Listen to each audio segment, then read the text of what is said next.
இந்த நாங்க 9வது வசனம் வரை பார்த்தோமே. பாருங்க, 9வது வசனம் வரையும் பார்த்தோம். அப்படித்தான் ஞாபகம். 9 பார்த்தில்லான்னு சொல்லணும். அதாவது இந்த லிஆன் சொல்லி நாங்க பார்த்தோம். அதாவது கணவனோ மனைவியோ அடுத்த ஒரு விபச்சாரம் செய்யறத கண்டால் வேறு சாட்சிகளும் இல்லாவிட்டால் எப்படி நடந்து கொள்ளும்? எப்படி? அதுக்கான சாட்சி இல்லை. இது நாங்க கடைசியா பார்த்த மாதிரி ஞாபகம். சத்தியம் பண்ணணும்னு சொல்லி சொன்னோம். அவளையே நாங்க பார்த்தோம். இப்ப அடுத்த பாதிப்பு வருங்க. நாங்க பார்த்தது இது ரெண்டும். ஆனா தண்டனைகளை பார்த்தோம். விபச்சாரத்துக்கான தண்டனை என்னது, அபாண்டம் சுமத்துவதற்கான தண்டனை என்ன பார்த்தோம். இத மூணாவதாக இந்த குற்றத்தை நிறுவுவது எவ்வாறு?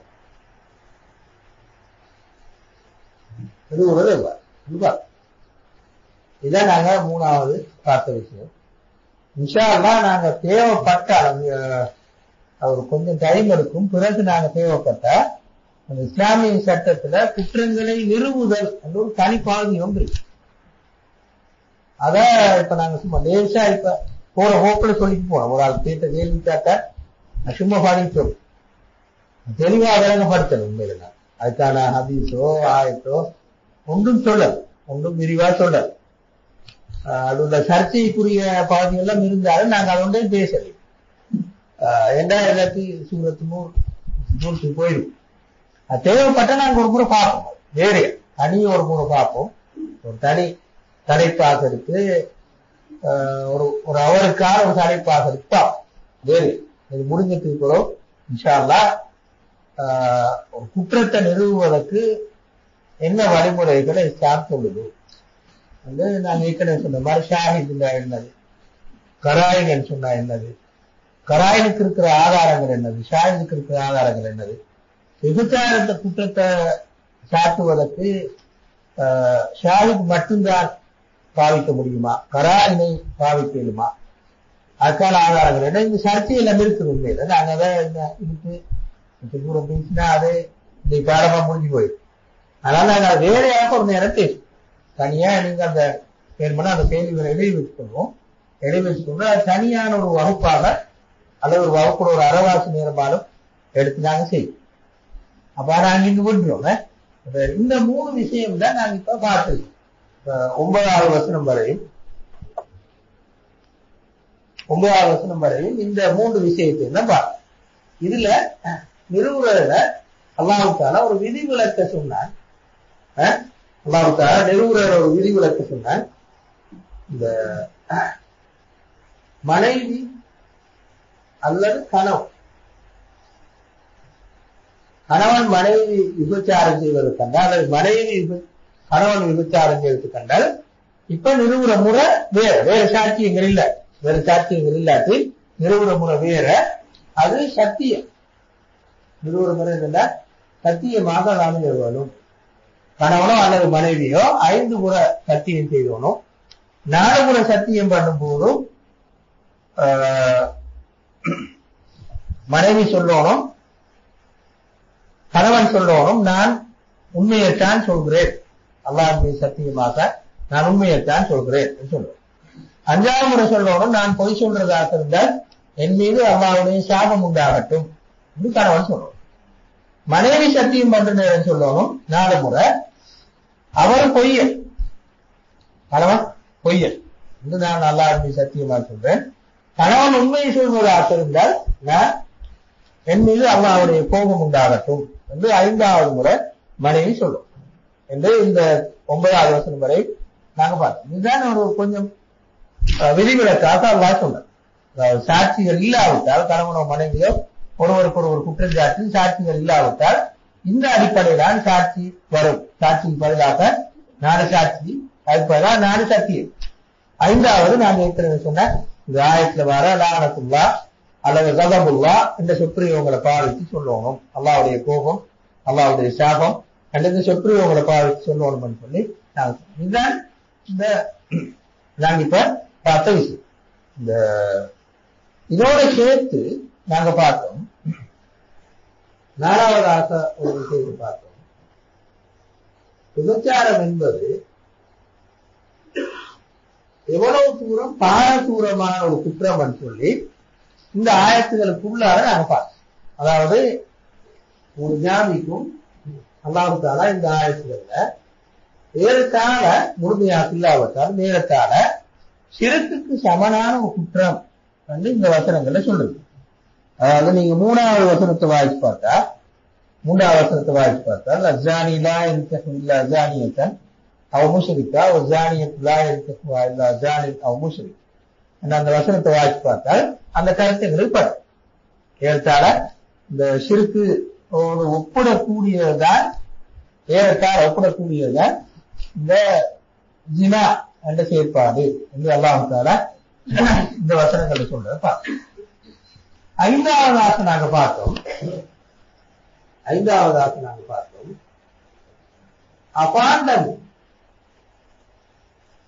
அபாண்டமும் ஒரு மிக கடுமையான ஒரு குற்றத்தை தண்டனையை மட்டுமல்ல நாங்க சொல்றோம். அபாண்டத்துக்கு தண்டனை இருக்கிறது மட்டுமல்ல, மாற்றமாக ஒரு மிகவும் கடுமையான ஒரு குற்றச்செயல் சொல்லி நாங்க அந்த வசனங்களை ஓடும் போதும் வாசிக்கும் போதும் விளைப்போம். இதுதான் இந்த நாங்க இவ்வளவு நேரம் பார்த்த விஷயம்.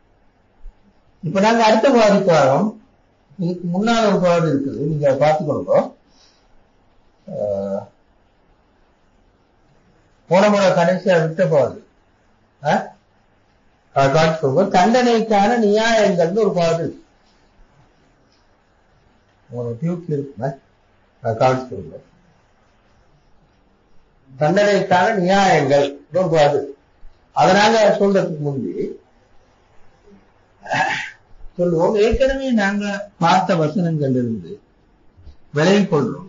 அல்லாஹ் தஆலா மொத்தமா எல்லாத்தையும் சேர்த்து நாங்க சொன்னால் விபச்சாரத்துக்கு மிகவும் கடுமையான ஒரு தண்டனையை வைத்திருக்கிறார் என்று நாங்க ஒத்துக்கொள்றோம். விபச்சாரத்துக்காக ஒரு மிகவும் கடுமையான தண்டனையை அல்லாஹ் தஆலா வைத்திருக்கிறார் என்று ஒத்துக்கொள்றோம். 2வது நாங்க இந்த எல்லாம் வாசிச்ச ஒழுங்கு படிச்ச ஒழுங்கு விலகி கொள்றோம். விபச்சாரம் என்ற குற்றத்தை நிறுவுவது மிகவும் சிரமமானது என்றதை நாங்க விலகிக்கொள்றோம். திருப்பி சொல்ல தேவையில்ல, சிரமமானது விலகிக்கொள்றோம். 3வது நாங்க விலகி கொள்றோம், அல்லாஹ் தஆலா விபச்சாரத்துக்கான தண்டனைய தளர்த்துவதற்கான வழிமுறையை கூட சொல்லியிருக்கு. தளர்த்துவதற்கான வழிமுறைகளை கூட அதிகமாக சொல்லி இருக்கிறார். இதெல்லாம் திருப்பி சொல்ல தேவையில்லை, போன முறை பார்த்ததுனால திருப்பி சொல்ல தேவையில்லை. இந்த பின்னணியில் இருக்கு விபச்சாரத்துக்கான தண்டனை ஒன்று கொலை அல்லது ஊர்வசை. அப்போ ஒரு கடுமையான தண்டனை, அதாவது மனிதர்கள் இயற்றிய சட்டங்கள் எதிலையுமே காணப்படாத அளவுக்கு மிகவும் கடுமையான ஒரு தண்டனை. 2வது, அப்படி கடுமையான தண்டனையா இருந்தாலும் உண்மையில நிறுவுவது மிகவும் சிரமமான சரி கஷ்டம். 4 சாட்சியங்கள் நேரடியாக கண்ணால கண்ட சாட்சியங்களில் போன் கொண்ட அளவுக்கு மிகவும் கடுமையான ஒரு சட்டம் சொல்லி நிறுவுவது கஷ்டமான சொல்லி காட்டும். பிறகு நிறுவியதன் பிறகும் கூட தௌபா அந்த கொள்கையை நான் எடுத்துக்கொண்டோம். தௌபா மூலமாக மன்னிக்கப்படக்கூடிய சந்தர்ப்பம் இருக்கு. இந்த உண்மைகளைத்தான் நாங்க ஏற்கனவே பார்த்து சட்டங்கள் விளைவிப்போம். இதிலிருந்து நாங்க இந்த அல்லாஹ் தஆலா இந்த தண்டனையை நியமித்தது எவ்வளவு தூரத்துக்கு பொருத்தமானது, மிகவும் நியாயமானது என்றும் விளைவிக்கொள். நாங்க எப்படி விளங்கலாம் சொன்னால், முதலாவது எப்போதுமே ஒரு சட்டத்தை நாங்க ஒரு நாளும் தனியே எடுத்து பார்த்தால் அது விளங்குறது கஷ்டம். எந்த ஒரு சட்டத்தையும், எந்த ஒரு கூரையையும், எந்த ஒரு கருத்தையும் தனியே அது முழு இஸ்லாமிய சிந்தனைக்குள்ளார போட்டு பார்க்காம வேறையா தனியை எடுத்து பார்த்தோம்னா அது விளைவிப்பட கஷ்டம். என்ன செய்யணும், முழு இஸ்லாமிய வாழ்க்கையிலையும் போக்குத்தான் அதை கொடுத்து அப்படி பார்க்கிற நேரம் நாங்க பார்க்கிறோம் இஸ்லாமிய கண்ணோட்டம் என்னென்ன, வாழ்வு ஒரு சோதனை. இஸ்லாமிய கண்ணோட்டத்துல வாழ்வு ஒரு சோதனை.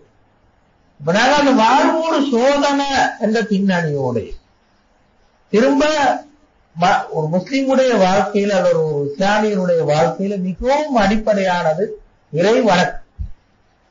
மற்றெல்லாம் அணுக்குதான். பொருளாதார ரீதியாக நல்லா இருக்கிறது, அரசியல் அநியாயங்கள் இல்லாமல் இருக்கிறது, மத்த எல்லாமே என்னத்துக்கு இல்ல, அழகா அல்லாஹ்வை நினைச்சு அல்லாஹ்வுக்கு நெருக்கமானவனாக வாழ்வதற்கு உதவி செய்யறதுக்கு தான் மற்ற எல்லாம் ஒழுங்கு. சமூக வாழ்வுக்கான எல்லா ஒழுங்குகளும் என்னத்துக்கு ஒருவர் அல்லாஹ்வுக்கு நெருக்கமாக வாழ்வதற்கு உதவி செய்யும், அதற்கான வழிவகைகளை செய்யும். எனவே ஒருவர் இறை வணக்கத்துல ஆழ்ந்து ஈடுபடுவது, அல்லாஹ்வுக்கு மிகவும் நெருக்கமாக இருப்பது, தந்த வாழ்க்கை சோதனையில வெற்றி பெறுவதற்கான ஆக அடிப்படையான வழின்னு அனுப்பும். இதை நாங்க சாதாரணமா சொன்னா இதுதான் உண்மையில இஸ்லாமிய சிந்தனை, இஸ்லாமிய கண்ணோட்டம். இந்த கண்ணோட்டம் உள்ள ஒரு கொள்கை, இந்த கண்ணோட்டம் உள்ள ஒரு மார்க்கம் இந்த பகுதியில் இப்ப நாங்க பார்க்கிற பகுதியில் எப்படியான போக்கை கொண்டிருக்கும் என்றால், இப்ப நாங்க பார்க்கிற போக்கத்தான் உண்டு. அதாவது இன்னொரு மாதிரி நாங்க சொன்ன உலக இன்பங்கள்ல மூழ்கி திளைக்கிறது, அதுலயும் குறிப்பாக இந்த மாதிரியான இன்பங்கள் நாங்க சொல்ற மாதிரியான இன்பங்கள்ல மூழ்கி திளைக்கிறது, காம உணர்வு சம்பந்தப்பட்ட, பசி உணர்வோடு சம்பந்தப்பட்ட இதுகள்ல மூழ்கி திளைக்கிறது மனிதனை இந்த கருத்து விட்டு தூரமா, இறை வணக்கத்தை விட்டு திரும்ப வாழ்வோடு சோதனை என்ற சிந்தனையை விட்டு சரியான மாதிரி தூரமாக கொண்டு. எனவே அல்லாஹ் தஆலா அந்த பின்னணியில தான் முஸ்லிம் சமூகம் எப்பவுமே இந்த பகுதியில மிக தூய்மையாக இருக்கும். இந்த ரெண்டு பகுதி, பொருளாதார ரீதியாகவும் சரி, காம உணர்வோடு சம்பந்தப்பட்ட பகுதியிலையும் சரி, மிகவும் தூய்மையாக இருக்கணும் என்று அல்லாஹ் ரசூலும் சொல்லுவார். அதுக்கான எல்லாம் நிறைய சட்ட ஒழுங்குகளை இஸ்லாம் வகுத்து, அதுல ஒரு துண்டுதான் இந்த தண்டனை பகுதி. நாங்க சொல்ற தண்டனை பகுதி அது ஒரு துண்டுதான். பின்னால நாங்க பார்ப்போம், இன்னும் கொஞ்சம் இன்னொரு பெரிய ஒரு பகுதி இருக்கும், அந்த தண்டனை பகுதி அது ஒரு பகுதி. எனவே அந்த வகையில் அல்லாஹ் தஆலா தண்டனையும் இவ்வளவு தூரம் கடுமையாக நியமிக்கிறது காரணம் அது. இவ்வளவு கடுமையான தண்டனையை கொடுப்பதற்கான காரணம் அந்த அந்த அந்த குற்றச்செயல் சமூகத்துல ஒரு அளவு பரவி போகுமாக இருந்தால் இஸ்லாத்துடைய இந்த அடிப்படை கொள்கை, இஸ்லாத்துடைய இந்த அடிப்படை சிந்தனைக்கும் கொள்கைக்குமே அது மாற்றமாக, அதாவது மனுஷனை வெகு தூரம் கொண்டு போகும். நான் உங்களுக்கு சொல்ல தேவையில்ல, நிறைந்த சமூக அமைப்புல, ஆபாசம் நிறைந்த சமூக அமைப்புல வணக்க வழிபாடு ஒரு நல்ல பாதிப்பை கொடுக்கும். மனிதன் அல்லாஹ் சோதனையான வாழ்க்கை தான் எனக்கு இருக்கிறது, எனவே இந்த சோதனையில் நான் வெற்றி பெறுவதுதான் என்னுடைய வாழ்க்கையில லட்சியம் என்ற இந்த போக்கும் இருக்க மாட்டேன். ஒரு ஆபாசமான சமூக அமைப்பு, அதாவது பொருளாதார ரீதியான பெரிய ஏற்றத்தாழ்வு உள்ள, அரசியல் அநியாயங்கள் கூடின ஒரு சமூகத்துல இது சாத்தியம். அதாவது தூய்மையாக அல்லாஹ்வுக்காக வாழ்றதுன்னு சொல்றது சாத்தியம். எனவே அந்த குறிப்பிட்ட சமூகத்தை பாதுகாப்பதற்கு, தூய்மையை பாதுகாப்பதற்கு தேவைப்படுற பல விஷயங்கள்ல ஒன்றுதான் இந்த கடுமையான சட்டம், குற்றங்களுக்கான கடும் தண்டனைகள். அதுகள் ஒரு அந்த பின்னணியில தான் நாங்கள் இந்த கடுமையான தண்டனை சொல்லிட்டாங்க. எனவே இஸ்லாம் கடுமையான தண்டனையை விதிக்குதுன்னு சொன்னால் தண்டனையை மட்டும் வச்சு பார்க்க கூடாது, இந்த சிந்தனையிலையும் பரவ. இறை வணக்கம், உலகம் ஒரு சோதனை தான், மனித வாழ்வு ஒரு சோதனை தான், இந்த கருத்து பின்னணியில் இருந்துதான் நாங்கள் அந்த கருத்தை சும்மா இது இந்த குறிப்பிட்ட தண்டனையை மட்டும் எடுத்துக்கொண்டு இது கடுமையா இருக்குது, காட்டுமிராணித்தனமா இருக்குது, அல்லது இது பொருத்தம் இல்லாமல் இருக்குன்னு பேசுறது கூட முதலாவது இதுக்கு வரும். வாழ்வோடு சோதனை என்ற கருத்தை நாங்கள் ஒத்துக்கொள்றோமா? திரும்ப வணக்க வழிபாடுகள் மனிதனை ஆன்மீக ரீதியாக தன்னை வளர்த்துக் கொள்றது ஆக அடிப்படையான விஷயம் சொல்றது முதலாவது ஒத்துக்கொள்றோமா? ஒத்துக்கொண்டதான் இல்லையான்றதுக்கு பிறகுதான் இந்த குற்றங்கள், அதனோடு சம்பந்தப்பட்ட சட்ட திட்டங்கள், இதுகளை பத்தி நாங்கள் இதை முதலாவது நாங்க பார்க்கிற விஷயம். இரண்டாவது விஷயம் என்னன்னா, இஸ்லாத்தை பொறுத்தவரையில திருமணம் என்பது ஒரு பொறுப்பு. அந்த கருத்து இது இல்லைன்னு கருத்து. அதாவது இப்ப நாங்க திருமணம் என்று சொல்ற நேரத்துல மிக பெரும்பாலும் இந்த பொறுப்பு என்ற கருத்து உணர்த்தப்படாம அது ஒரு இன்பம் அந்த கருத்துல கூட இருக்கு. எங்களை பொறுத்தவரை எங்கள் சமூக வாழ்க்கையை பொறுத்தவரை அது ஒரு இன்பம் அனுபவிப்பதற்கான ஒரு இடம் என்றதான் கூட சாப்பிடுறது குடிக்கிறது மாதிரி அது ஒரு இன்பம் அனுபவிப்பதற்கான ஒரு இடம், ஜொலி பண்ணுவதற்கான ஒரு இடம் மாதிரித்தான் திருமணம். அந்த கண்ணோட்டம் வந்தால் அப்ப அவரு அந்த திருமணத்தை அந்த அந்த பார்வையெல்லாம் கண்டிப்பாக பார்ப்பார். அப்படி இல்லாம அதோட சேர்த்து உண்மையிலே யாரும் சொல்றது இல்லை சாப்பிடுற நேரம் ருசியாக இருக்கக்கூடாது, யாரும் சொல்றது இல்லை. ஆனா ருசிதான் இலக்குகள் ஒரு நாள். அதே மாதிரி திருமணம் சொல்வதும் சாட்டை பொறுத்தவரையில ஒரு எதிர்கால சமூகத்தை கட்டி எழுப்புகின்ற ஒரு நிறுவனத்துக்கான ஒப்பந்தம். எதிர்காலத்தில் ஒரு நல்ல ஒரு முஸ்லிம் சமூகத்தை கட்டி எழுப்புவதற்கான நிறுவனத்துக்கான ஒரு ஒப்பந்தம் தான் உண்மையில திருமணம் சொல்லும். எனவே அந்த வகையில திருமணத்தை அப்படி பார்த்தால், அந்த கண்ணோட்டத்துல பார்த்தால் நாங்க அது ஒரு இன்பம் அனுபவிப்பதற்கான ஒரு வழின்னு மட்டும் பார்க்கலாம். இந்த வகையில தான் நாங்க இஸ்லாத்தை காண்கிறோம். திருமணத்தை அப்படி கருதுனதான் ஒரு நிறுவனமாக இருந்து எதிர்காலத்தில் ஒரு முஸ்லிம் சமூகத்தை அல்லது மனித சமூகத்தை கட்டி எழுப்புவதற்கான ஒரு வழியாக இஸ்லாம் பண்ணதன் காரணமாகத்தான் அதுக்கு புறம்பான வேலை திட்டங்கள் எல்லாவற்றையும் ஒரு குற்றமாக, ஒரு பெரிய ஒரு குற்றமாக, அதாவது இதாக மட்டும் கொண்டார் ஒரு பெண்ணை அனுபவிப்பது அல்லது ஒரு ஆணை அனுபவிப்பது வெறும் இன்பம் சுவைப்பதற்காக மட்டும் என்று கண்டால் இப்போ அந்த திருமணம் என்ற நிறுவனம் என்ற ஒழுங்கு அப்படியே இல்லாம மிருகங்கள் வாழ்ற மாதிரி ஒரு வகையான அமைப்பு தான். எனவே திருமணம் ஒரு நிறுவன ரீதியான எதிர்காலம் மனித சமூகத்தை கட்டி எழுப்புவதற்கான ஒரு நிறுவன ரீதியான ஒரு பொறுப்பு என்று பார்க்கறது இருந்தால் அதை பாதுகாக்க வேண்டிய தேவை. அந்த பாதுகாப்புக்கான சட்டம் என்றுதான் நாங்கள் தரோம். இந்த பின்னணியில தான் நாங்க இந்த அல்லாஹ் தஆலா இந்த கடுமையான சட்டங்களை போட்டிருக்கிறான்னு சொல்லி நியாயப்படுத்துவது நேரடியான சட்டங்கள் மட்டுமல்ல, நேரடியான சட்டங்களுக்கு பின்னால் இருக்கிற வாழ்க்கை பற்றிய இஸ்லாத்துடைய கொள்கையின் ஊடாகத்தான் நாங்கள் இதை நிறுவுவோம். இப்ப நாங்க கடைசியா 10ஆம் வசனத்தை மட்டும் பார்த்துட்டு அடுத்த பாதிப்போம். 10ஆம் வசனத்தை பாருங்க. குர்ஆன்ல வலவுலா ஃபதுலுல்லாஹி அலைக்கும் வரஹ்மத்துஹு வஅன்னல்லாஹ தவ்வாபுர் ரஹீம். வலவுலா ஃபதுலுல்லாஹி அலைக்கும் 10ஆம் வசனத்துல நாங்க இந்த பிரயோகங்களை காணும். இது சட்டங்கள் எல்லாம் சொல்லி முடித்ததுக்கு பிறகு முடியல. இதுக்கு அங்காரமானது இன்னொரு விஷயம், அதாவது ஹதீஸ் அது சொல்லக்கூடிய இன்னொரு சம்பவம் தான் இது பின்னால வரும். அப்ப இந்த வசனத்தோட இந்த சட்டங்கள் சொல்லி முடியும். எப்படி முடியுது? இந்த அல்லாஹ்வுடைய அருள், ஃபதுல் இந்த அருள், ரஹ்மான் அல்லாஹ்வுடைய இரக்கம் இல்லாவிட்டால், அல்லாஹ்வுடைய அருளும் அல்லாஹ்வுடைய இரக்கமும் இல்லாவிட்டால், திரும்ப அல்லாஹ் மிகவும் பாவங்களை மன்னிக்கக்கூடியவனாகவும் இல்லாவிட்டால், திரும்ப அல்லாஹ் ஞானம் உள்ளவனாக அறிவுள்ளவனாகவும் இல்லாவிட்டால், இப்படியான அழகான வாழ்வு உங்களுக்கு கிடைத்திருக்க மாட்டாது, அல்லது நீங்கள் அழிவுக்குட்பட்டு இருப்பீர்கள் என்று நாங்கள் முடிப்போம். குர்ஆன் வசனத்தை முடிக்கல, நாங்க அந்த முன்னால வந்த வசனங்களை வைத்து அதை முடிச்சுக்கொள்ளும். அப்ப இங்க அல்லாஹ் சொல்றான், இந்த வசனங்களூடாக மேல சொன்ன சட்டங்களும் போதனைகளும் ஒன்று அல்லாஹ்வுடைய அருள், இரண்டாவது சட்டங்கள் எல்லாத்துக்கும் பின்னால அல்லாஹ்வுடைய இரக்கம் இருக்கு. நேரடியாக எங்களுக்கு அது தண்டனைகளாக பார்த்தாலும் உண்மையா அந்த தண்டனைகளுக்கு பின்னால அல்லாஹ்வுடைய இரக்கம் இருக்கிறது என்று அந்த வசனம் சொல்லுது.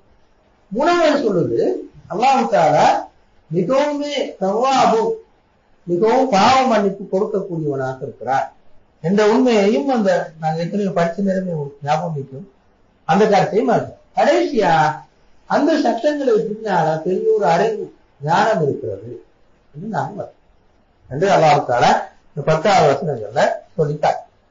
எனவே இந்த 10வது வசனம் மேலே சொன்ன வசனங்களை நியாயப்படுத்துவதால் மிக கவனமாக அல்லாஹ்வுடைய இந்த சட்டங்களை ஆய்வு செய்து பார்த்தால் இதெல்லாம் அருளும் இரக்கமும் பாவ மன்னிப்பு கொடுக்கிற அல்லாஹ்வுடைய மனப்பாங்கும் இந்த சட்டங்களுக்கு பின்னால ஒரு பெரிய நுணுக்கமும் அறிவும் இருக்கிறத விலகிக் கொள்ளலாம் சொல்லி அல்லாஹ் தஆலா இந்த 10வது வசனத்தில் சொல்லி இப்ப நாங்க அடுத்த பாதிப்பு வருவோம். நாங்க அடுத்த ஆயத்துக்கு போக முந்தி இந்த 9வது வசனத்துல 6வது வசனத்துல 6, 7, 8, 9 அந்த வசனங்களுக்கு ஒரு சபபுன் நுஸூல் இறங்கிய காரணம் உண்டு. அதை கொஞ்சம் பார்த்துட்டு போ.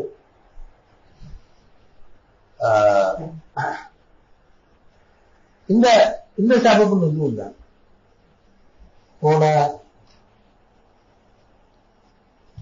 போன டியூப்ல பார்த்துக்கொள்வோம்.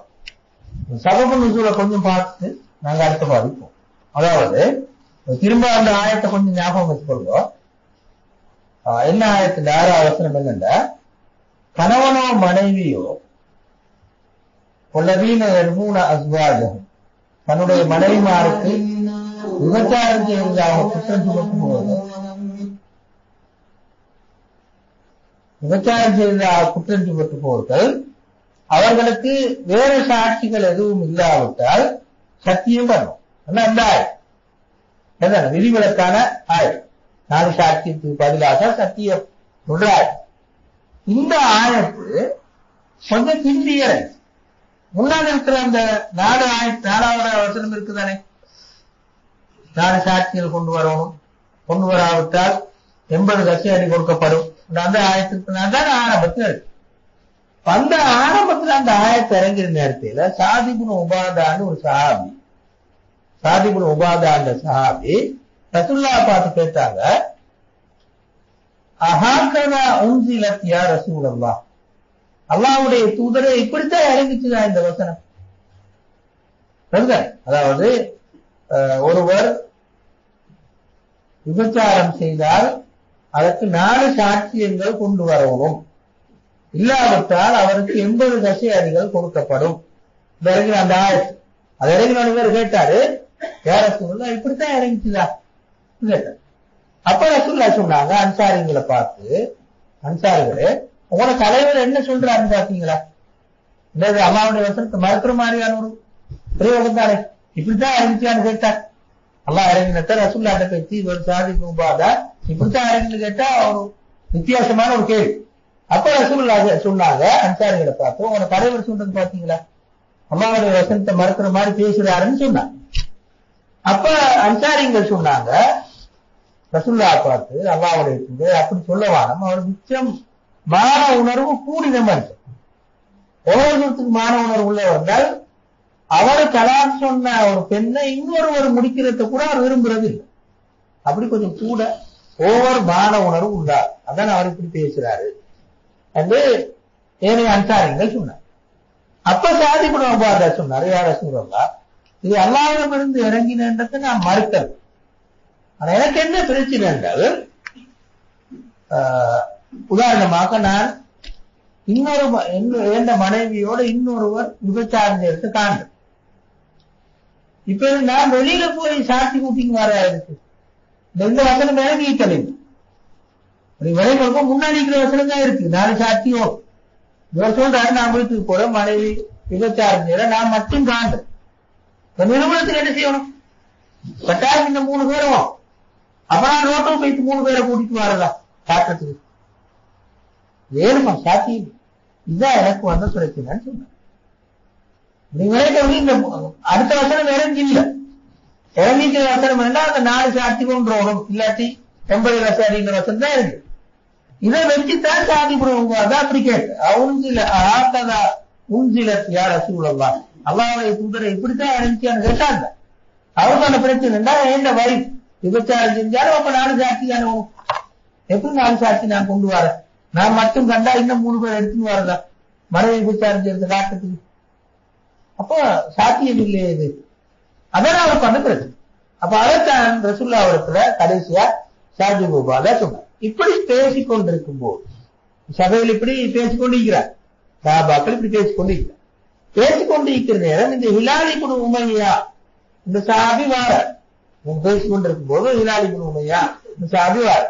வந்து சொல்றாரு, அல்லாஹ்வுடைய தூதரே, நான் நேற்று அந்திப்பட்டு வீட்டுக்கு போன நேரத்தில், வயலிலிருந்து தோட்டத்திலிருந்து நான் வீட்டுக்கு போன நேரத்தில் என் மனைவி இன்னொருவரோடு விபச்சாரம் செய்யறத நான் இந்த கண்ணால கண்டு. அவர் பேசினதே அங்க நடந்து உடனே.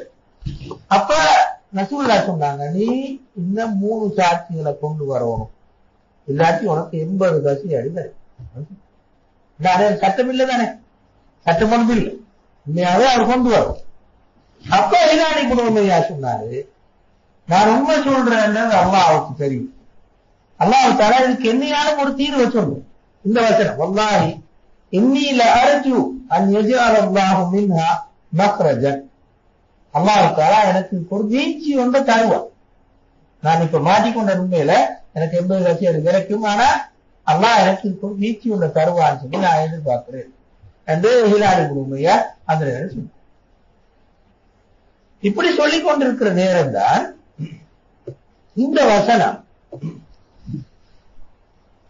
இப்படி சொல்லிக்கொண்டிருக்கும் போது இந்த வசனம் இப்ப நாங்க சொல்ற இந்த 4 சாட்சியங்கள் பதிலாக 4 சத்தியம் பண்ணணும் என்ற வசனம் அது பிறகு இதான் நாங்க இந்த குறிப்பிட்ட சம்பவத்தோடு சம்பந்தப்பட்ட வசனம்.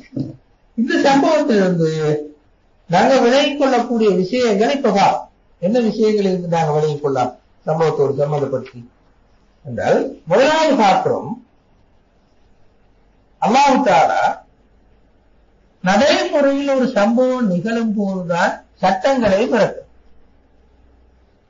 அல்லாஹ்வுக்கு நல்லா தெரியும், 4 சாட்சியங்கள் வேணும் என்று சொல்ற அந்த வசனம் இறங்கிற நேரத்தில் கணவன் மனைவிக்கு விசேஷமான ஒரு விதிவிலக்கான சட்டம் தேவைன்னு தெரியும். ஆனா அது அதோட இறங்க இந்த ஹிலால் இப்னு உமையாட சம்பவம் நடந்ததுக்கு போறது சட்டத்தை அது ஒரே மதங்கள் அதோட சேர்த்து இறங்க. அதுக்கு நாங்க என்ன காண்றோம் என்றால், கண்டிப்பா இந்த நிலைமையத்தான் நாங்க எப்பவுமே அல்லாஹ் தஆலா ஒரு நிகழ்ச்சி பிறகுதான் சட்டங்களை வைக்கும். நிகழ்வு ஒன்றும் இல்லாம, நிகழ்வு எதுவுமே இல்லாம பெருமையை கெஸ் பண்ணி சட்டம் சொல்றது, நிகழாம சட்டம் சொல்றது, அது ஒரு இஸ்லாத்துடைய போக்கு அல்ல, அல்லாஹ்வுடைய போக்கு அல்ல. எப்பவுமே குர்ஆனும் ஹதீஸும் நிகழ்ச்சிகளின் போதுதான் சட்டம் சொல்லும். ஒரு நிகழ்ச்சி நடந்தா அது தவிர சட்டங்களை சொல்லும். சட்டங்கள் ஒன்றும் நிகழ்வு ஒன்றும் இல்லாம இப்படி நடந்தா எப்படி சட்டம் இருக்கும், அப்படி நடந்தா எப்படி சட்டம் இருக்கும் என்று இஸ்லாம் சொல்றது என்ற உண்மையைத்தான் நாங்க இருந்து நடைமுறையோடு சம்பந்தப்பட்ட சட்டம் இருக்கும். இரண்டாவது காண்றோம், ஸஅத் இப்னு உபாதா அந்த சஹாபி பேசின விஷயம். ஆயத்திறங்கினால் அல்லாஹ்வுடைய வசனம் இறங்கினால் சந்தேகம் வரக்கூடாதுன்னு நாங்க சாதாரணமா சொல்லுவோம். ஆனா ஸஅத் இப்னு உபாதா என்ன செஞ்சாருன்னா, ரசூலுல்லாஹை பார்த்து கேட்டார், ஆகலா உன்சிலத் யா ரசூலல்லாஹ், அல்லாஹ்வுடைய தூதரை இப்படித்தான் இறங்கிச்சியாது என்று அவருக்கு குழப்பமா போய் 4 சாட்சியங்கள் வேணுமாக இருந்தா மனைவியை நாங்கள் விபச்சாரம் செய்யறது கண்டா என்ன செய்யறது, ஆக்கலை கூட்டுவாரதா என்று சிக்கிறார்கள். எனவே அவர் அந்த கேள்வியிலிருந்து நாங்க என்ன விலகிக் கொள்றோம் என்றால், இந்த இயல்பான மனோநிலை எப்படி யோசிக்கிறது இஸ்லாம் இல்லை என்று கண்டு ஒரு இஸ்லாமிய சட்டத்தை நாங்கள் காணும் போது அந்த இஸ்லாமிய சட்டம் நடைமுறைக்கு எவ்வளவு தூரம் சாத்தியம், எவ்வளவு தூரத்துக்கு நடைமுறைப்படுத்துவதை பற்றி நாங்க எப்படி யோசிக்கிறது என்று இப்படி சிந்திக்கிறது தவறானது அல்ல. அதை ரசூலுல்லாஹ் தவறு என்று காணலன்னு சொல்லி நாங்க இந்த 2வது ஸஅத் இப்னு உபாதா அப்படி கேட்டது விளைக்கும் ரசூலுல்லாஹ் கிளே காணலன்னு சொல்லி நாங்க விளைக்கும். அடுத்தது இந்த அடுத்த வரை கொண்டது என்னென்றால், அரபிகளே இயல்பாக மிச்சம் உணர்ச்சி வசமானவர். ஹிலால் இப்னு உமையா அந்த குறிப்பிட்ட சம்பவத்தை கண்டிருந்தா உண்மையில கொலைதான் நடந்தது. ஆனால் அந்த சம்பவத்தை கண்டு பேசாம வந்தார். வந்து ரசூலுல்லாஹ் அவருக்கு முறையிட்டார்.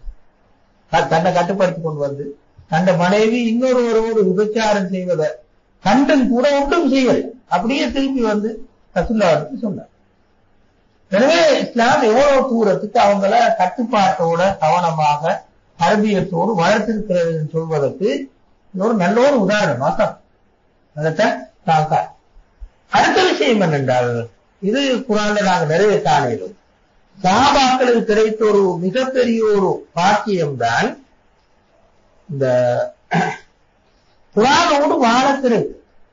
என்ன பிரச்சனைகள், துன்பங்கள், கஷ்டங்கள் அவங்களுக்கு வந்தாலும் கூட அவங்க எப்பவுமே நினைப்பாங்க, அல்லாஹ் எங்களுக்கு அதுக்கு தீர்வு சொல்லுவான், இதற்கான தீர்வு அல்லாஹ்விடம் வந்து எனக்கு வரும் என்ற இந்த உணர்வோடு எப்பவுமே அவங்க அல்லாஹ்வுடைய கண்காணிப்பு இருக்கிறது என்பதை நேரடியாக உணர்த்துவாங்க. எங்களுக்கு அப்படி நேரடியாக உணரக்கூடிய சம்பந்தம் இல்லை. ஆனால் அவங்களுக்கு தெரியும் வகை தொடர்ந்து இறங்கி கொண்டிருந்த காரணமாக அல்லாஹ்வுடைய கண்காணிப்பு இருக்கிறது சொல்ற உணர்வு அவருக்கு. திரும்ப ஒரு நாளும் அல்லாஹ் தாரா எங்களுக்கு அநியாயம் இழைக்க மாட்டான், எப்படியும் இதற்கான தீர்வு எங்களுக்கு வந்து சேரும் அந்த அவங்க எப்பவுமே உணர்ந்துதான் வாழ்ந்தாங்கன்னு சொல்லி எங்களுக்கு. எனவேதான் கது குந்து அர்ஜு தாலிக்க மின் ரப்பி என்ற அந்த வசனம், கது குந்து அர்ஜு தாலிக்க மின் ரப்பி என்ற வசனத்தை ஹிலால் இப்னு உமையா எல்லாம் நடந்து முடிஞ்சதுக்கு பிறகு சொன்னார். இந்த சட்ட வசனம் அப்படி இறங்கினதுக்கு பிறகு இப்படி சொன்னார், என்னுடைய இரட்சகனிடமிருந்து இதனை நான் எதிர்பார்த்து, இப்படி ஒரு சட்டம் ஒன்று இறங்கோடும் இதற்கு நான் எதிர்பார்த்தேன்னு சொல்லி ஹிலால் இப்னு உமையா சொன்னார். இந்த வகையில இந்த ஆரம்ப கால சஹாபாக்களுக்கு கிடைத்த ஒரு ஆகப்பெரிய ஒரு பாக்கியம் தான் அல்லாஹ்வுடைய கண்காணிப்பு கீழே நேரடியாக வாழ கிடைத்து பார்க்க. எங்களுக்கு அப்படியான பின்னால வந்த சமூகங்களுக்கு அப்படியான பாக்கியம் ஒன்றும் இல்லை. என்ன தீர்வு பிரச்சனை குழப்பங்கள் வந்தால் எங்களோட அறிவை வைத்து நாங்களே டிஸ்கஸ் பண்ணி முடிவுகளுக்கு வந்து செய்யும். சஹாபாக்களை பொறுத்தவரையில் இருந்த ஆகப்பெரிய ஒரு வசதி என்னென்றால், என்ன பிரச்சனை துன்பங்கள் வந்தாலும் கூட சிலருக்கு ரசூலுல்லாஹ்வான தீர்வு சொல்ல முடியாவிட்டார். நாங்க சொல்ல இந்த ஹிலால் இப்னு உமையா மாதிரி சம்பவம் ரசூலுல்லாஹ்வான நேரடியாக சம்பவம் தீர்வு சொல்ல முடியாவிட்டாலும் கூட அல்லாஹ்விடத்தில் எதிர்பார்க்கக்கூடிய சூழ்நிலை மனோநிலை அவங்களுக்கு அல்லாஹ் தஆலா எங்களுக்கு இந்த தீர்வு தருவார் எதிர்பார்க்கக்கூடிய சூழ்நிலையை இதுதான் நாங்க ஹிலால் இப்னு உமையா சம்பவத்திலிருந்து விளைவு கொள்ளக்கூடிய விஷயம். இப்ப நாங்க அடுத்த பகுதி அடுத்த பகுதி அதாவது 11வது வசனத்திலிருந்து 26வது வசனம் வரை, 11வது வசனத்திலிருந்து 26வது வசனம் வரை ஹதீசுல் என்ற பார் சீரால ரசூலுல்லாஹ்வுடைய வரலாற்றில் நடந்த ஒரு நிகழ்ச்சியை பின்னணியாக கொண்டு இறங்கிய ஆயத்து. அவ்வளவு வசனம் 11 26 வரை உள்ள வசனங்கள் ரசூலுல்லாஹ் ஸல்லல்லாஹு அலைஹி வஸல்லம் அவங்களோட வரலாற்று நடந்த ஒரு நிகழ்ச்சியை பின்னணியாக கொண்டு இறங்கிய வசனம். ஹிஜ்ரி 5வது வருடம் ஷவால் மாதம், வேற சில ரிவாயத்தில் படி ஹிஜ்ரி 6வது வருஷம் இந்த சம்பவம் நிகழ்ந்தது. அதாவது ஹதீசுல் இந்த சம்பவம் நிகழ்ந்தது. பனுல் முஸ்தலக் என்ற யுத்தத்துல கடைசி பகுதியில, யுத்தத்தின் திரும்பி வார நேரத்துல கடைசி பகுதியில இந்த ஹதீசுல் இட்டுக்கட்டப்பட்ட ஆயிஷா ரலியல்லாஹு அன்ஹா அவர்கள் மீது இட்டுக்கட்டப்பட்ட இந்த சம்பவம் நிகழ்ந்ததுன்னு சொல்லி நாங்க சீரால காணோம். அந்த முழு யுத்தமும் பனுல் முஸ்தலக் முழு யுத்தமும் ஒரு நீண்ட பல சம்பவங்களை கொண்டது. அது அல்லாஹ் தஆலா நிறைய சூறாக்களை பிரிச்சு பிரிச்சு சொல்லிருக்கு. சூரத்து தௌபால கொஞ்சம் பேர், சூரத்து நிசால கொஞ்சம் பேர், சூரத்து முனாஃபிகூன்ல கொஞ்சம் பேர், இந்த சூறால கொஞ்சம் பேர், 4 சூறாக்களை பிரிஞ்சு வருது. இந்த பனுல் முஸ்தலக்கோடு சம்பந்தப்பட்ட சம்பவங்கள் 4 சூறாக்களையும் பிரிஞ்சு பிரிஞ்சு வருது. தௌபால ஒரு பாதி இருக்குது, முனாஃபிகூன்ல ஒரு பாதி இருக்குது, நிசால ஒரு பகுதி இருக்குது. இப்ப நாங்க பாக்குற சூரத்து நூறு ஒரு பகுதி. 4 சூறாக்கள்லையும் இந்த சம்பவம் அல்லது இந்த யுத்தம் வரும் முஸ்தலம் அந்த யுத்தம் அந்த சூறான விஷயங்களுக்கு ஏற்ப ஒவ்வொரு துண்டும் சேர்க்கப்பட்டு ஒரே நேரத்தில் நடந்திருந்தார். நிகழ்ச்சி ஒரே நிகழ்ச்சி தான், தொடராக நடந்த ஒரு நிகழ்ச்சி. அந்த நிகழ்ச்சியில் ஒவ்வொரு பகுதியையும் அந்தந்த சூறாக்களுக்கு பொருத்தமா எடுத்து போட்டிருக்கோம்னு சொல்லி நாங்க இந்த சூறாக்களை வாசிக்கும் நேரத்தில விலகிக்கொள்ளி இந்த சூறாவுக்கு பொருத்தமான நிகழ்ச்சி தான் இந்த ஆயிஷா ரலியல்லாஹு அன்ஹா அவர்கள் மீது விட்டு தட்டிய நிகழ்ச்சி. இந்த சூறாவுடைய விஷயதானத்துக்கு பொறுத்து, இந்த சூறாவோட உள்ளடக்கத்துக்கு பொறுத்து. எனவே அல்லாஹ் தஆலா இந்த சூறால அந்த நிகழ்ச்சியை அப்படியே அந்த பகுதியை மட்டும் பனு முஸ்தலக் யுத்தத்துல நடந்த இந்த நிகழ்ச்சியை மட்டும் எடுத்து இந்த சூறாவுக்கு சேர்த்திருக்கிறான்னு சொல்லி நாங்க இதான சுருக்கமா நாங்க சொன்ன கருத்து. இப்ப நாங்க லேசா பார்ப்போம். இதுல சுருக்கமா உங்களுக்கு தந்து இருக்குது. நான் அதை ஒவ்வொன்றா வாய்ச்சி காட்ட வேண்டிய அவசியம் இல்லை நினைக்கிறேன். நீங்க வாய்ச்சி கொடுங்க. நான் என்ன விஷயம் வந்து சுருக்கமா சொல்றேன். நிறைய பேருக்கு தெரியும் நிகழ்ச்சி என்னன்னு சொல்லி, ஆனாலும் நான் அதை மிச்சம் சுருக்கமாக இங்க சொல்றேன். ஸல்லல்லாஹு அலைஹி வஸல்லம் எந்த யுத்தத்துக்கு போனாலும் வடமையாக தன்னுடைய மனைவிமார்களை கூட்டிட்டு போறது, இன்னொரு மாதிரி சொன்னா பெண்களை கூட்டிட்டு போறது இயல்பு. அதுல மனைவிமார்கள் இருக்காங்க, வேற பெண்களும் இருக்காங்க. இது ரசூலுல்லாஹ்வுடைய வழக்குல வடமையாக இப்படி செய்வார். அந்த வகையில அப்படி மனைவிமார கூட்டு போகும்போது சீட்டு போட்டு குலுக்கி யார பேர் வருவதோ அவங்கள தான் கூட்டு போவார். அப்படி கூட்டு போறதுனால இந்த குறிப்பிட்ட இந்த பனு முஸ்தலக் அந்த யுத்தத்தின் போதும் ஆயிஷா ரலியல்லாஹு அன்ஹா அவங்களோட பேரு வந்து அப்பவே ஸல்லல்லாஹு அலைஹி வஸல்லம் ஆயிஷா ராணியை கூட்டி கொண்டு போனாங்க. அப்படி கூட்டி போயிட்டு வார நேரம் ரசூலுல்லாஹ்வுடைய வழக்கின்படி, பொதுவா எல்லா யுத்தங்களையும் உள்ள வழக்கு, எல்லாத்தையும் உள்ள வழக்கு தானே அது. யுத்தம் முடிஞ்சு திருப்பி வந்து ஒரு இடத்துல தங்கிட்டு திரும்பி வார நேரம், குறிப்பிட்ட ஒரு இடத்துல தங்கி திரும்பிட்டு வார நேரத்துல கடைசியாக யாரையாவது நியமிப்பார். ஏதாவது விடுபட்ட பொருட்கள் இருந்தால், யாராவது வழிதாடினவர்கள் இருந்தால் அவங்களை கூட்டிட்டு வாங்கன்னு நியமிப்பார். அப்படி நியமிக்கப்பட்ட ஒரு சஹாபிதான் இந்த சம்பவத்தோடு சம்பந்தப்பட்ட சஹாபிதான் சஃப்வான் இப்னுல் முஅத்தல். சஃப்வான் இப்னுல் முஅத்தல் அந்த சஹாபி ஒரு அன்சாரி சஹாபி, பத்ர் யுத்தத்துல கலந்து கொண்ட ஒரு பெரிய சஹாபாக்கள் ஒரு. அப்ப இந்த சஹாபியத்தான் ரசூலுல்லாஹ் ஸல்லல்லாஹு அலைஹி வஸல்லம் நியமித்திருந்தாங்க கடைசியாக வாரம். எல்லாரும் விரும்பிட்டு வந்துக்கிறோம், நீங்க தங்கிற இடத்தை கொஞ்சம் அப்படி சுத்தி பார்த்துட்டு ஏதாவது பொருட்கள் எங்கி இருந்தால் யாராவது இருந்தா அவங்களையும் கூட்டிட்டு வாங்கன்னு நியமித்து போனா. பசனாகி இந்த பட எழும்பி போறதுக்கு கொஞ்சம் முந்தி, வெளியில போயிட்டு வரதுக்கு போனான். வெளியே போயிட்டு வரதுக்காக போனான். அப்படி போன நேரத்துல போயிட்டு திரும்பி வார நேரத்துல மாலை காணாம போயிருக்கு. மாலையை திருப்பி தேடிட்டு வரதுக்கு போனான். ஏன் மாலையை அவ்வளவு தூரம் கவனம் எடுத்தாங்கன்னு சொன்னால், ஆயிஷா ரலியல்லாஹு அன்ஹா திருமணம் முடிக்கிற ரசூலுல்லாஹ் திருமணம் முடிக்கிற நேரம் அவர் உம்மா ஆயிஷா நாயகி போட்ட மாலை தானே, ரிவாயத்திலே அது வருது. ஆயிஷா நாயகி போட்ட மாலை. எனவே அந்த மாலையோட கொஞ்சம் பற்றும் நீக்குமென்ற விளங்கும் தானே ரசூலுல்லாஹ் கல்யாணம் முடிக்கிற நேரம் கிடைச்ச மாலை. எனவே அந்த மாலை விழுந்துட்டு திருப்பி தேடிட்டு வருவோம் திரும்ப போனான். திருப்பி தேடிட்டு வந்து பார்க்கிற நேரம் எல்லாரும் போய் ஒத்தரவு இல்லை. ஆயிஷா நாயகி ஒரு குறிப்பிட்ட ஒரு இடத்துல உட்கார்ந்து இருந்தாங்க. யாரும் விளங்கி திரும்பி வந்து யாராவது வந்து கூட்டிட்டு போவாங்கன்னு சொல்லி, அப்ப விட்டுட்டு போன இந்த சஃப்வான் இப்னுல் முஅத்தல் அந்த சஹாபி அப்படி அந்த தங்கி இருந்த இடத்தை சுத்தி வாரத்தை ஆயிஷா ராணியை கண்டார். கண்டுகிட்ட வந்து அந்த ஒட்டகத்தை தாழ்த்தி ஆயிஷா ராணியை ஏற்றிக்கொண்டு அப்படியே திரும்பி வந்தார். திரும்பி வார வழியில முனாஃபிக்கள் நின்றிருந்தார்.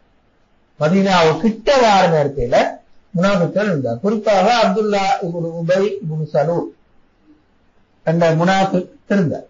அப்ப அவர் தான் இந்த கதையை தொடங்கி வச்சார்.